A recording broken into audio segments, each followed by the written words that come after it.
O que é nacionalização dos meios de produção? A nacionalização dos meios de produção é um tema central para quem pensa em justiça social, soberania e desenvolvimento econômico. Mas o que significa de fato nacionalizar? Basicamente, é transferir para o controle do Estado a propriedade de setores estratégicos da economia, como energia, petróleo, siderurgia e transporte, que até então estavam nas mãos de empresas privadas. A ideia é que esses setores deixem de servir apenas ao lucro para atender aos interesses da população e do país como um todo. Apesar de parecer simples na teoria, a nacionalização é uma medida complexa, cheia de desafios políticos, econômicos e sociais. Hoje, vamos entender o conceito, analisar as teorias por trás dele e, principalmente, mostrar como funciona na prática, especialmente no Brasil. A base teórica: nacionalização na teoria socialista e desenvolvimentista. Na teoria socialista, a nacionalização é vista como uma etapa essencial para a construção do socialismo, pois os meios de produção não podem estar nas mãos privadas que exploram os trabalhadores. O controle estatal é pensado para garantir que a produção atenda às necessidades sociais, e não aos interesses do lucro. Por outro lado, em correntes como o nacional-desenvolvimentismo, a nacionalização aparece como um instrumento para fortalecer a indústria nacional, reduzir a dependência do capital estrangeiro e promover a soberania econômica.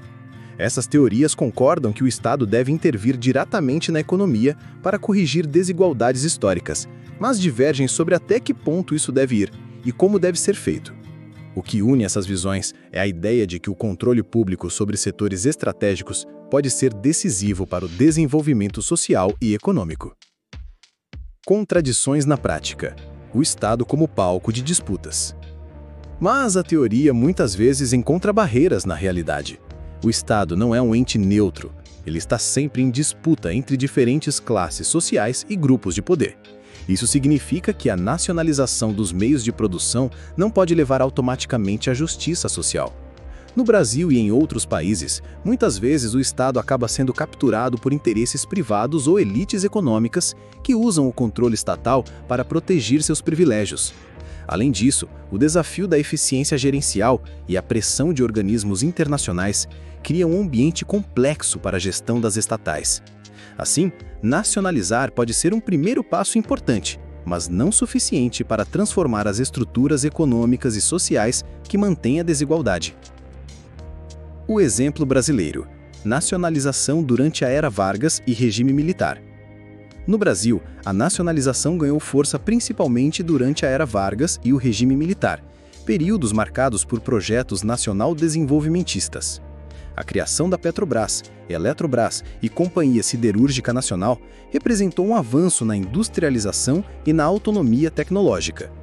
Essas estatais impulsionaram o crescimento econômico e foram símbolos da luta por soberania nacional. Porém, o Brasil continuava marcado por desigualdades profundas e as estatais funcionaram muitas vezes como ilhas isoladas dentro de uma sociedade desigual.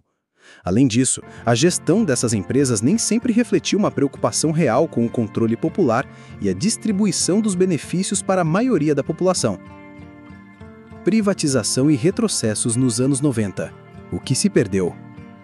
Com a ascensão do neoliberalismo nos anos 90, o Brasil viveu um processo massivo de privatizações que desmontou muitas conquistas da nacionalização. Empresas estratégicas passaram para as mãos do setor privado, nacional e estrangeiro, com a promessa de maior eficiência e redução dos custos. Na prática, essa entrega resultou em aumento das tarifas, precarização dos serviços e demissões em massa, aprofundando a desigualdade. O que parecia um caminho para a modernização revelou-se um retrocesso em termos de soberania e direitos sociais. A privatização evidenciou a importância do controle público sobre setores vitais para o país e reacendeu a discussão sobre a necessidade de reestatizar e democratizar essas empresas.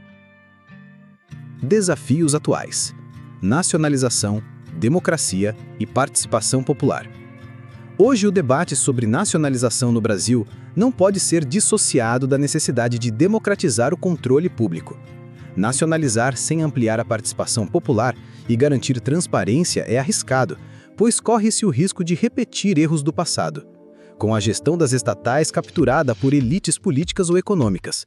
Para que a nacionalização cumpra seu papel social, é fundamental combinar o controle estatal com mecanismos efetivos de controle social, participação cidadã e políticas públicas que promovam inclusão e justiça social. Essa combinação é o grande desafio para quem busca um Brasil mais soberano e igualitário no século XXI. Conclusão crítica. Nacionalizar é necessário, mas não suficiente. Concluímos que a nacionalização dos meios de produção é um instrumento poderoso para a transformação social e econômica, mas que seus resultados dependem da correlação de forças e do projeto político que o acompanha. O controle estatal deve ser acompanhado da democratização da gestão, socialização dos lucros e ampliação dos direitos da população. No Brasil, a história mostra avanços importantes, mas também muitas limitações e retrocessos. Por isso, defender a nacionalização exige uma luta contínua para um Estado que realmente represente os interesses da maioria, não apenas as elites.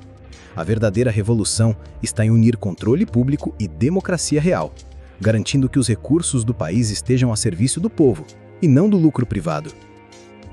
Ficamos por aqui. Se gostou, deixe um like, inscreva-se no canal e compartilhe esse vídeo. Confira nossas playlists sobre conceitos importantes. Até o próximo vídeo.